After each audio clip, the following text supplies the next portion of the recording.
Hey guys, welcome back to another video with Lim Reviews. So in today's video, we'll be checking out two devices pitted head to head here. On my left, I have the POCO M3 and on the right, I have the POCO X3 NFC. Alright, so the reason why I'm doing this video is because I felt that both devices are actually very good devices for the price that they offer. And the POCO M3 actually starts at 499 ringgit here in Malaysia. And the POCO X3 on the other hand here starts at 799 here in Malaysia. So very good pricing here. This is probably the best device you can get under 500 ringgit here. And this is definitely the best device you can get under 1K. Alright, so in this video, the main aim of this video is just to show you what you can get with that amount of money and whether or not you should add on a little bit more money to get the POCO X3 NFC over here. Alright, next up, I just want to talk a little bit about the display. So obviously this is a budget device right here, but the good news is we still have a 1080p display on the POCO M3 here, and that is amazing because at this price point most devices or most manufacturers are still offering 720p displays even at higher price points. So 1080p on this POCO M3 here is actually pretty good. It's still a standard 60Hz display, IPS, so not to expect anything too much there. I did stick on a matte screen protector as you can see here just so it looks a bit nicer. This is just my personal preference. Alright, so moving on to the POCO X3 here, we are having a better upgrade in such that this is a slightly larger display. So if I just put this side by side, you'll notice that the size is a bit bigger on the POCO X3 right here. Apart from that, we also get to enjoy 120Hz display on the POCO X3. So that's definitely a very good plus point here. So again, these are both great value devices, but you do get 120Hz high refresh rate on the POCO X3 NFC. Very good. I love this thing because it is just so smooth and very fluid.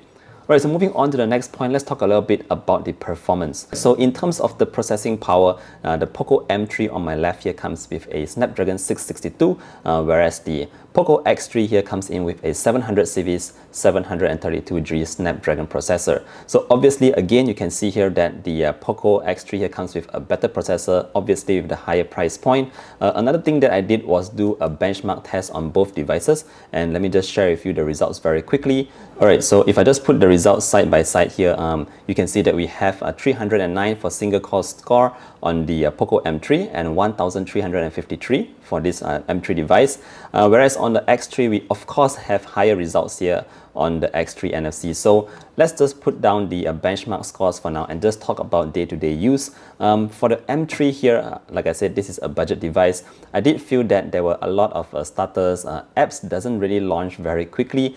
In my previous review, I did say that the apps launch pretty decently, but occasionally I do face some stutters here and there, especially when a lot of apps are actually already being launched. So it is not the best experience on the POCO M3 here. Definitely very good for the price. For 500 ringgit, this is a very good performance on the POCO M3 right here. But yes, I must admit that occasionally, quite a number of times actually, I do face a lot of stutters, especially when launching apps and closing them or whatnot. So notice that it is a bit slow here on the POCO M3, whereas on the POCO X3, the experience is completely different. I'm having a great experience here, of course, paired together with that 120Hz high refresh rate display. Performance is just I would say pretty quick on the POCO X3 here.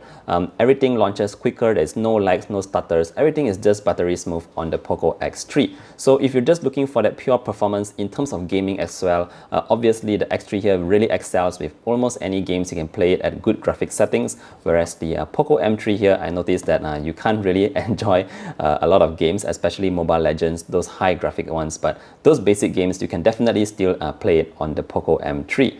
Alright, moving on to my next point, let's talk a little bit about the cameras that we have on the back here. So notice that we do have a one sensor shot on the POCO M3, but for 500 bucks you do get a 48 megapixel main sensor, a macro and a depth lens, which to be honest is not very useful. Whereas on the POCO X3 over here we have a 64 megapixel main sensor. You also get a 13 megapixel ultra wide sensor, so that's really the additional sensor that is really useful for you. It also comes with the same pair of 2 megapixel macro and 2 megapixel depth sensor on the POCO X3. So yeah, Alright, so that's just the numbers, but in terms of real-world performance, I must say that the camera performance on the X3 absolutely blows the M3 out of the water. It is so much better on the POCO X3 here, not just in terms of daylight shots, especially night modes. You can definitely see a huge difference with the POCO X3 here, taking excellent shots at night, even with minimal lighting around. The POCO M3 does a fair job as well, but again, for the price of 500 ringgit, you're definitely getting a lot of camera for the phone itself. But if you're just looking for way better quality, both consistent quality at night and in the day, you'll definitely have to go for the POCO X3 over here. It's just a great camera on this budget device. Alright, moving on to another point here before I close, that is the speakers. So very amazingly, we have stereo speakers for both devices here. I mean, for a 500 ringgit device right here, it is absolutely good to have stereo speakers on this device. So okay, it's not just standard stereo speakers. The sound quality coming out from this POCO M3 actually blew me away, because the sound quality was really good. I really did not expect that coming from a device this price point. Yes, so you do have stereo speakers both at the top and the bottom. Sound quality is great. It's way better than a lot of devices above its price range. So on to the POCO X3 over here. This also comes with stereo speakers, and they're both very loud. But in terms of just the M3 versus the X3, I would say that the sound quality is a little bit different. So we have a little bit more bass, I would say, on the M3, but in terms of audio clarity, I would say the X3 takes the cake. So both devices come with great stereo speakers, but it really depends on which kind of audio you prefer. Regardless, both are great. Alright, moving on to my final point, and that is the battery capacity. Alright, so the POCO M3 here comes with 6000 milliamp hours of battery, and this X3 comes with 5000 something. Yeah, the point here is both have huge batteries that will last you more than one day on one single charge. So surprisingly enough, although the M3 has more battery capacity, it is actually lighter than the POCO X3 right here.